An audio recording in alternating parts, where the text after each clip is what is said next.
Поредната новина: Карбовски зададе най-важния въпрос по случая.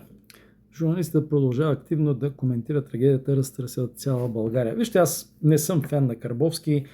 Той по принцип кани интересни гости в своето студио, но това постоянно просене на пари отблъсква.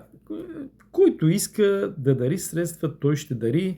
Просто напиши го долу един линк в PayPal или там къде, Resolute, Patreon, и който е заинтересован ще подпомага така наречената независима журналистика.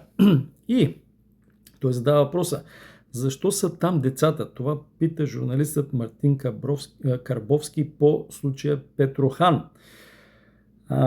Ето какво пише Карбовски в мрежата: обществото не пази децата си и не желая да разисква най-важното логическо несъответствие в това масово убийство. Ето, и той казва, че това е убийство, а не самоубийство.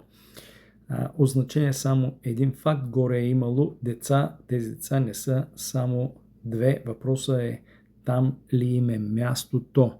И въпросът е какво са правили тези деца на Петрохан в Мексико, в каравана, в хижа, в скъп имот с високи стени.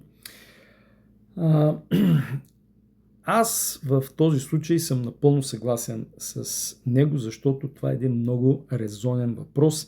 За съжаление, обяснението е само едно. За съжаление, държавата е абдикирала от всичко ценно. Най-ценното на една държава това са децата, подрастващото население, защото ние си отиваме. Ние едва ли сме 6 милиона и половина вече. Ако не можем да си защитим децата, какво друго?